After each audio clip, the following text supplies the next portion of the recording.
How can Devon Dampier and the Utah Utes get better in order to get back into Big 12 contention? We're breaking it down on today's Locked On Utes.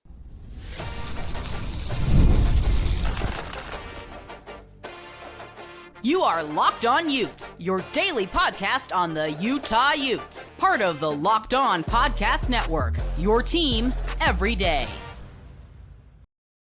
Hello, everyone, and thank you for making Locked On Utes your first listen and view of the day. We are part of the Locked On Podcast Network, available wherever you get your podcasts, as well as on YouTube. If it's your first time joining our show, make sure you like and subscribe. Today's episode brought to you by our friends at FanDuel. Right now, new customers can bet just $5, and if your first bet wins, you'll get $300 in bonus bets to use across the app. You can download today. My name is JT Wistrcill, excited to be joined by former Utah cornerback Josh Nurse. We'll actually talk about the 2019 team that Josh was a part of at the end of the episode, but first, we just got to dive back into, unfortunately, the Texas Tech game and talk about the issues that the Utah football team had, Josh, and how this team can try to grow and continue to get better. Because is Utah a Big 12 contender? I would still say yes. I think they're one of the four best teams in this conference. But in a way, when you're calling a team a contender, they have a shot to win. And based on what we saw on Saturday, like Utah has a ways to go before they could beat Texas Tech on a neutral site field, considering they came in our house and beat us up, right, Josh? Right, absolutely. I definitely do think that Utah still has a chance to be contenders. You know, one loss definitely doesn't define a team, but one loss is also a blemish on your record. So you have to notice that, you have to learn from that, and what Utah has to do. They have to look at the film, they have to go back to the drawing board, figure out what went wrong, and then move on. Well, that's what we're going to help do as well, too. We are going to talk about what went wrong for this Utah team. Let's start with Devon Dampier, right? I think for Devon Dampier to continue to grow and get better, he needs to continue to evolve as a passer. Now, there's this whole thing going on, too, Josh, as well. It's like, okay, how hurt was Devon Dampier on Saturday? Because we heard about the injury. Witt didn't list him on the injury report last week. So we're trying to figure out, hey, how hurt was QB1? But at the end of the day, regardless of his injury or not, he has to improve on his downfield accuracy. Utah emphasizes the short passing game, and it's worked well for them, especially against UCLA, right? Like Devon Dampier had good numbers, but there weren't a ton of air yards. It was a lot of short, quick passes. And getting his athleticism back, which is where it feels like the ankle injury impacted him most, will help. And not playing what I believe is the best defense in the Big 12 right now, Texas Tech's defense, that will also help. But it doesn't make a difference, Josh. He and this Utah offense have to get better at connecting on deep shots. Yeah, absolutely. Like that's like you hit it right on the head. They have to get better. Like it's a must. Like if you want to be a contender and if you want to really have a legitimate shot at winning a conference, you have to have some sort of identity as an offense, and you have to be able to compete. You have to be able to score points. You have to be able to score 30 points. It doesn't matter what conference you're in. You have to be able to score 30 points at the very least if you want to call yourself a contender. And Utah has to figure it out, man. They got to figure it out, and it's better that they figure it out sooner rather than later. It is. And it's it's just crazy to be Josh still, like the jump up in competition they just saw. Like I think Texas Tech right now is to me one of the 10 best teams in college football. I know the rankings don't say that. I think they're that good. Yeah. I was so impressed by what they were able to do on Saturday. So to go from UCLA, Wyoming, and Cal Poly to that is a massive leap, but it does allow you to test and go, okay, we need to improve and get better. You mentioned, and we mentioned earlier, you're a former defensive back. It's just on a defense as well. Like let's say it was Morgan Scalley who was facing this Utah offense. I mean, he would be licking his chops knowing, okay, I just got to stop the run. And if I get this team in third and long, they're cooked. And that's concerning right now that's how defenses are going to continue to just try and play this Utah team because right now, in a way, Josh, they are a little one-dimensional.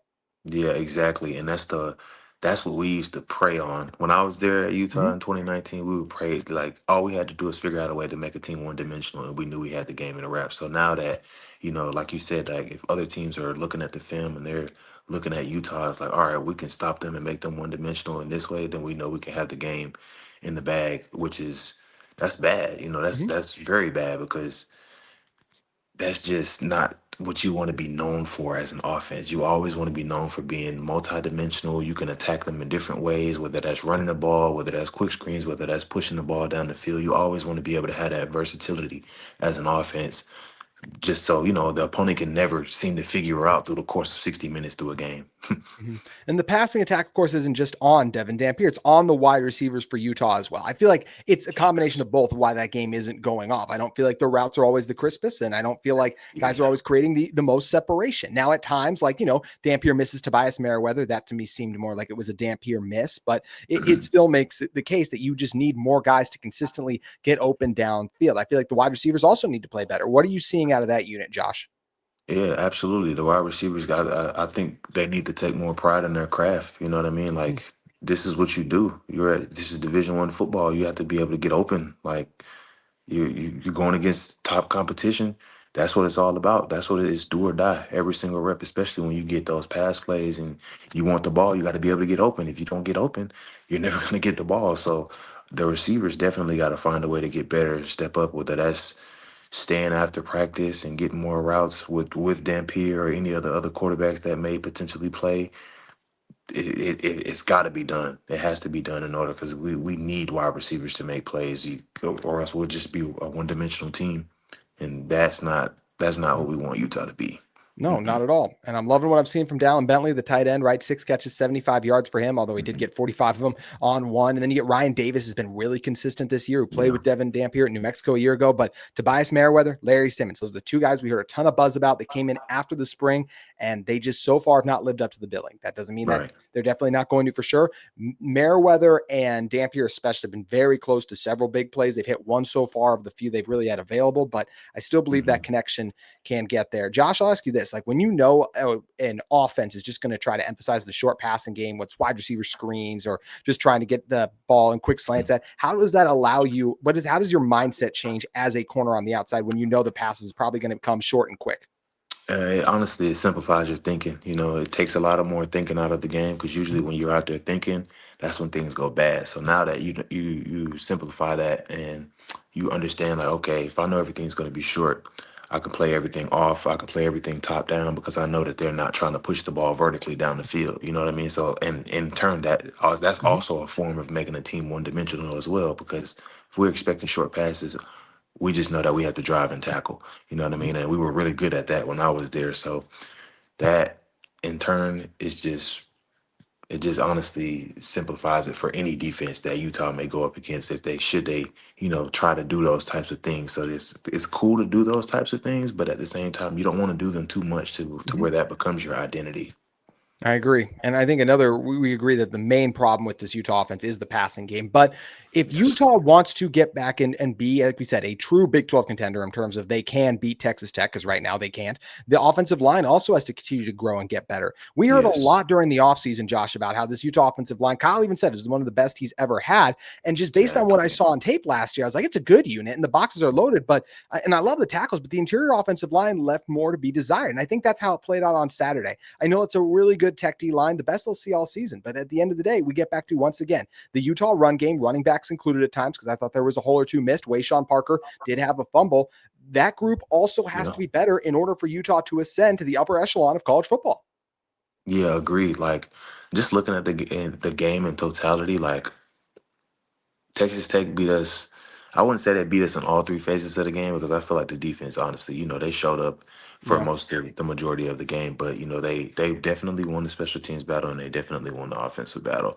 And those things are important. When you have a team firing on all cylinders, that is a hard thing to beat. You know what I mean? So we have to figure out a way to get better at every single position, whether that's holding on to the ball, whether that's completing passes vertically as a quarterback. And as far as the offensive line goes, I think that this Texas Tech game could be an eye opener, Mm. in terms of how good are we when we work together as a unit against this type of competition? Because Texas Yeah. Tech, their front four is real deal from what I saw. You know what I mean? So they need to look at the film from that, learn from that, and figure out how can we work better as a unit moving forward because that's going to be key. They have to learn how to work together in terms of passing off pass rushers or anything like that, Mhm. and they have to get better that way in order for this team to be successful, whether that's running Mhm. or passing.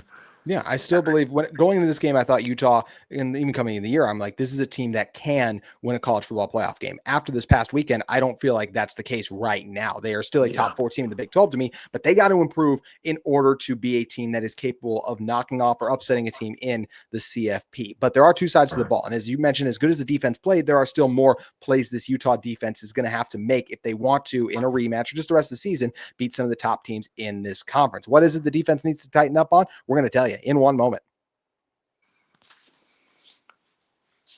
But first, today's episode of Locked On Utes is brought to you by our friends at Mazda. Mazda crafts cars for those who do more than simply move. Mazda delivers confidence with every ride with more IHS Top Safety Picks awards than anyone else as of August 2025. You can make everyday drives feel like anything but, from smooth handling to intuitive controls, also from the footwork to breath work, athletes sweat all the details. So Mazda brings the same intention to how they craft every single model. With all-wheel drive standard in every crossover SUV, you can drive with confidence through almost any season. Like our players, we sweat every detail because when you make every move count, impossible becomes irrelevant. Mazda, move and be moved with Mazda today. Today's show also brought to you by our friends at Monarch Money. With Monarch Money, most people can't even name, this is what Monarch Money is going to help you with. I mean, most people can't even name all their financial accounts or even what they're worth, whether it's 401ks, properties, or investments. And when you have the full picture, you can end up, when you don't have the full picture, you end up leaving money on the table. That's where Monarch Money comes in. It's an all-in-one personal financial tool that brings your entire financial life together in one clean, easy-to-use interface on your laptop or on your phone. Monarch is built by people with busy lives. If you put off organizing your finances, Monarch is for you. Monarch does the heavy lifting for you. You can link all of your accounts in minutes, see clear data visuals, get smart categorization on spending, and finally feel in control of your money without ever touching a spreadsheet. Maximizing investments, increasing your savings rate, easily reviewing finances, all of that more possible and easier with Monarch Money. You can keep a clear view of your financial health week to week and long term. Don't let this financial opportunity slip through the cracks. Use the code LOCKEDONCollege. It's all caps, no spaces at monarchmoney.com in your browser for half off your first year. That's 50% off your first year at monarchmoney.com with the code LOCKEDONCollege. You can head over to Monarch Money and help yourself save more today. Josh, this Utah football team offensively did not get done. And you even mentioned all three phases earlier. I remember the field goal kick at the end of the first half. If they don't run into our kicker, that doesn't count. We're down 10-0. So we even need, that's another area where this Utah team and Dylan Curtis, like if he'd missed that one too. We're talking about another missed field goal for a true freshman kicker. So that's another area of concern for this Utah team right now. And yes, he made the second one, but he shouldn't have gotten it if the defense did their job. Speaking of the Utah defense, though, I was overall really impressed with this unit. No question they wore down. Josh, I want to ask you, we hear a lot about like, hey, you just hear the talk of, well, what happened with the defense is they wore down. How real is that the longer a defense is on the field, having experienced that, I'm sure, at some point in your career? It's definitely a real thing, because consistent 3-and-out, 3-and-out, 3-and-out, 3-and-out. You don't really truly get time to rest or catch your breath. And sometimes some of those drives can be 10, 12, 13, 14 plays, you know what I mean? And that begins to weigh down on you over the course of a game. So, it does absolutely play a factor. And, ultimately, as a defender, as a competitor, you still want to go out there and you still want to, stop whatever the offense throws at you. But realistically speaking, from the grand scheme of things, it is a factor. You can't ignore it. No, for sure. And one thing I think that is so interesting, Josh, is we always hear about, it's always a defense wearing down, never an offense wearing down. Do you think the reason that is just because defense is so reactionary and you have to always keep up or react to what an offense is trying to do? Yeah, absolutely. Ultimately, you might have an idea of what the offense may be doing, or tendencies or whatnot, but ultimately you never know. Everything is reactionary. Read and react, and you have to play fast. You know what I mean? You have to react and get to the ball, see ball, get man. You know what I mean? So that's very much a thing when it comes to being on defense. Yeah, looking at this Utah defense this past weekend, just some unfortunate big plays, right? Like there was the borderline pick play at the start of the game. Do you feel like that was a pick play? I want to know.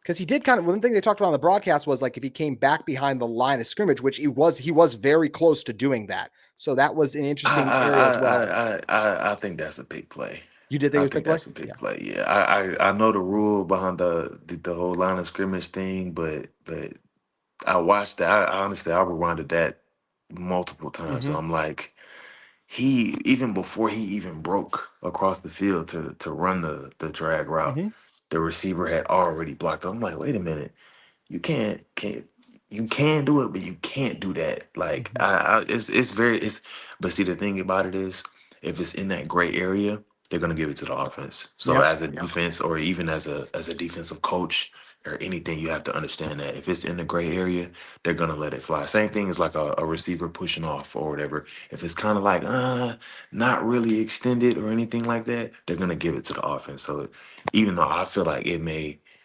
have been a pick play, it probably, to the refs, they're gonna be like, we'll let them have it. You know what I Yeah. mean? Which is pretty unfortunate.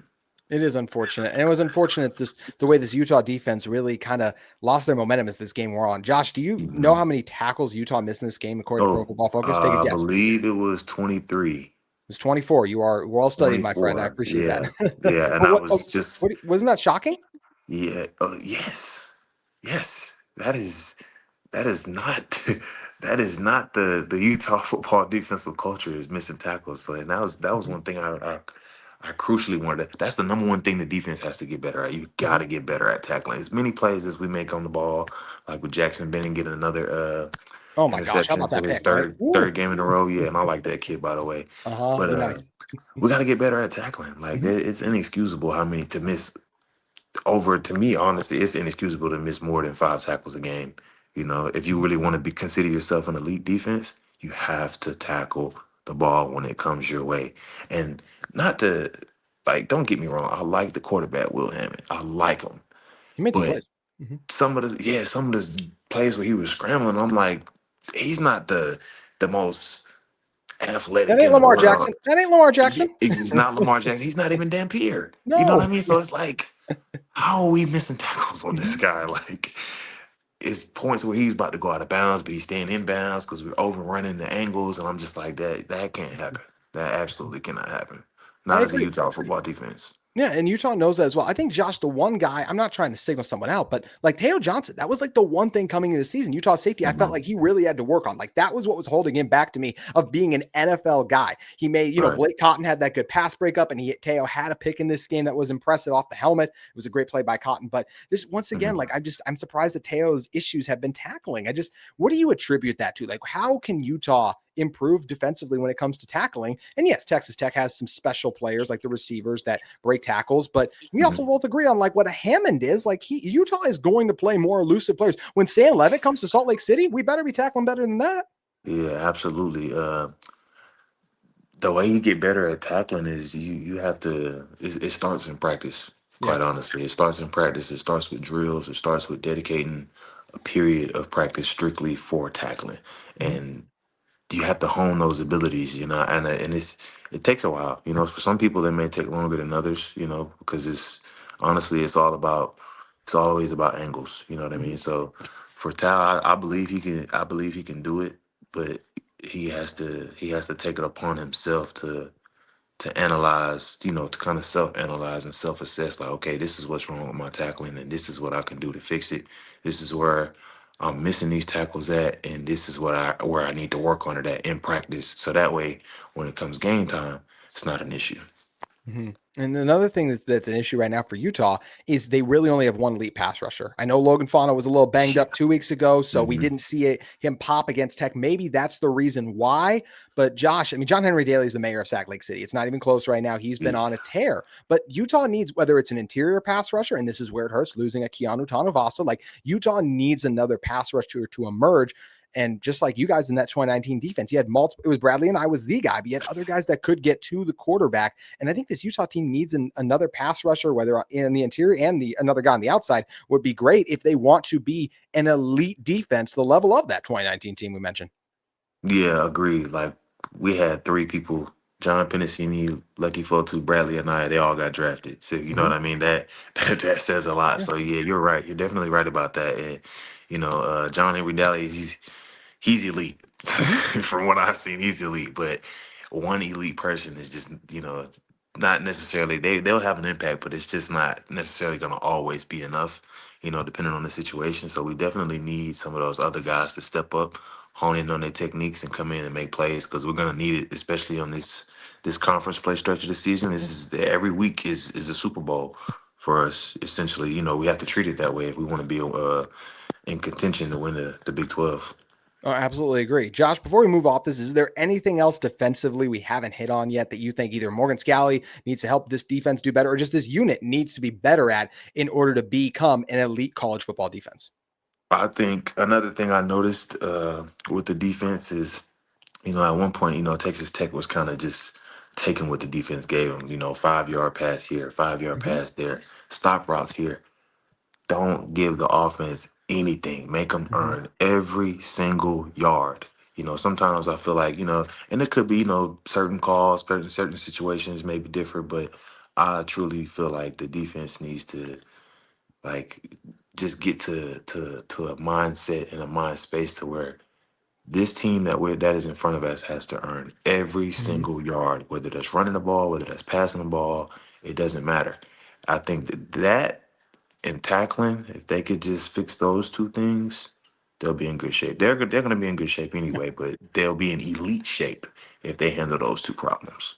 And if they're elite, Utah's going to try to do something that they haven't done since 2019, drop their first game of conference play and go on to make the conference championship game. It's hard to Yeah. do, right? Well, Josh Nurse was a part of a team that was able to do that. So we're going to ask him how they were able to do it and how this Utah team can do it in one moment. But first, today's show is brought to you by our friends at FanDuel Sportsbook. How great is it having college football and NFL back to fill our weekends? It's something that I've absolutely loved. And, FanDuel's got an offer for you that you can't miss. And right now, new customers can bet just $5. And if your bet wins, you'll get $300 in bonus bets to use across the app. I mean, I love using FanDuel because it fits however I like to bet. And you can fit however you like to bet as well. It's quick, easy, and the best way to add a little more energy to Sundays. So are you ready to play? Download the FanDuel app now by visiting FanDuel.com to get started. That's FanDuel.com to place your first $5 bet. And if you head over right now to FanDuel, look at the Utah Utes against West Virginia. Utah favored by 10.5 right now. I like the Utes in this game. I think that it was 12.5. I think the line's moving a little bit because of some of the Dampier injury uncertainty. Witt said he's going to be good to go. The West Virginia offense is not very good. The Utah defense is still pretty good. I think Utah does win by double figures, but however you're leaning, head over to FanDuel Sportsbook today. Josh, I just said it as we went to break. Your Utah team lost the first game of conference play at USC and then went on to make the Pac-12 title game at the time. Utah wants to make the Big 12 title game. Back in 2019, you beat BYU 30-12. You went into their house and thumped them. That was where Francis Bernard had the pick. And then the former BYU linebacker threw up the U at their student section. That was epic. Northern Illinois win, Idaho State win. But then you lose on the road 30-23. I do remember that USC offense had some explosive guys. Was that Pittman, Josh? Was that Michael Pittman, right? Yeah, Michael Pittman, Amon-Ra, St. Brown, Tyler Drake London, right? Barnes. Drake London? Drake London, surprisingly, Drake London wasn't even playing like that. Yeah. He wasn't one of the guys back then, which is crazy. That just goes to show how loaded they were. But they had Bayless Jones. They had a lot of guys that, that are playing in the NFL today, So, yeah, they had a pretty good squad. They did. But you guys had a good squad as well. I mean, hence why right after that game, you beat Washington State, Oregon State, top 20 win against Arizona State. That was Jaden Daniels. It was funny. You guys beat him 21-3. And then that's like you told me at the time, like that guy's going to win the Heisman in the future. I'm like, I don't know about that. That shows you how quickly things can change. You beat Cal, Washington, UCLA, Arizona, and then Colorado at the end of the season. And really, I mean, the defense just absolutely dominated teams along the way. And the offense was able, and Huntley Moss, obviously an incredible offense as well too. Josh, what do you credit most? Just like what changed after that loss, and what do you credit most for the fact that you guys did go on a tear and not lose another regular season game? What I credit most was not only just the coaches, but the players, the team ability to self-assess where we went wrong, how we lost the game. What did we do wrong? Everybody took it upon themselves to watch film, lift extra, get extra work in, because we knew we already had it made up in our minds that summer going into that season that this was going to be that year. So when we suffered that blemish on our record, we knew like, okay, if we want a chance to get into this college football playoff, it's already going to be hard for us because we're the Utah Utes. Naturally we don't necessarily get the respect that we may deserve even if we went out. You know what I mean? So our team's ability to self-assess and really figure out where we went wrong, that's what I credit the most, because that's what played a huge vital role moving on down the course of the season on the streak that we went on was the fact that everybody held themselves accountable as well as holding each other accountable. You know, if we saw anybody kind of slacking off or anything, we didn't tolerate that. Mhm. And that showed up on the field. You know what I mean? We always held each other accountable. Whether if you gave up a play, you know what I mean? It was, don't worry about it. I got your back. You know what I mean? We always had each other back through holding Mhm. each other accountable. And that's what had us such a rock solid unit on offense and defense that year. Is it harder to do that accountability now, you think, with all the transfer portal stuff, and you don't have the same relationships built up year over year with some of your top guys? Oh, absolutely, because it's easier for people to run now. You know, it's easier Mhm. to run from your problems. As soon as something doesn't go your way, hit the portal. You know what I mean? Or a coach isn't giving me enough playing time, hit the portal. You know what I mean? So it's much easier for players to run now than to, face their problems, because like when I first got to Utah, I didn't play. You know Mhm. what I mean? I was a special teams guy. And I told myself instead of transferring, I gotta figure out a way to get on the field. I have to Mhm. find a way. You know what I mean? And that's not the climate that college football is in nowadays. You know what I mean? Because a lot of people feel like, well, I don't have time to sit around and Mhm. try to force myself or force a coach to like me. I'd rather just leave and go get it elsewhere. But and when you do that, you also run away from character development, and Mhm. having character development as a player, that's what creates elite players. You know what I mean? The people that go on to play on Sundays. You got to have the character. You know what I mean? Like if you look at this past draft, the Eagles didn't draft anyone that transfer schools because I didn't know that. Howie Roseman said we don't want people that transfer schools because it's a character flaw. You know what I Yeah. mean? Whether you like it or not. Now, obviously, some people's situations may Yeah, like differ. Cam Some Ward, people, right? Cam Ward going to yeah, Miami wanted a chance to play playoff. exactly. You That's know what I different. mean? Mhm. So, some people's situations may differ, but if it's a situation where you have to compete for a job, like I had to compete with Tariq Lewis for the starting job, and he Mhm. actually won the starting job. You know what I Yeah. mean? So I wasn't afraid of that though. You know what I mean? So that was a very, character developing moment for me. You know what I mean? Mhm. And NFL scouts and teams, they see that stuff. You know what I mean? So now that, the way college football is, it's so different now. It's like now you gotta pay to play, Mhm. honestly. It's sad, but you know, what what can you do about it now? Yeah. We're all for the guys getting their money, but it's sad when it's like, oh, you getting it because you're leaving a place that you were also like really good at. That's what the unfortunate part, I Exactly. think, of where the sport is. You know what else is unfortunate, Josh? I just thought about this. Like the fact the 2019 team, because it was only a 14 playoff, had it been a 12-team playoff, you guys would have gotten in, even with the result against Yes. Oregon. That's one of Yes. the things It's now I look just back on. That's, yeah. just the timing of it, man. Yeah. I'm like, man, we just because I know for sure we would have been able to compete Mhm. with anybody, and I mean absolutely anybody. Absolutely. Yeah. I mean, especially like even in the bowl game, right? Jalen Johnson opts out. Julian Blackman wasn't available there. Like Yeah, that was a different Utah team. And I would have loved to see that team in the college football playoff. And one thing I'd love to see, Josh, is this Utah team bounce back and get a win against West Virginia. Will they do that? absolutely. Yes, sir. I believe they got the chance to do it. It's like I was saying earlier. As long as they self-assess, they go in, watch the film, and they figure out what's wrong. The offense develops an identity and what they want to do this game, and the defense just hones in on those two things that I mentioned earlier with tackling Mhm. and not giving the offense any kind of unnecessary yards. They'll be in great shape. I think they will too. And I think they will get a win this weekend. But Josh, always great having you on, my friend. Please let everyone know where they can Absolutely. find you at on X. Yes, sir. Thank you. You can find me on X at Uno Cuatro J14. Yep. That's why I have him say it every time. Josh, thanks again, man. Have a good one. Thank you, you too, man. That's going to do it for this Locked On Utes. On tomorrow's show, crossover with Locked On West Virginia Mountaineer Paul stops by to break down the game this Saturday against the Mountaineers.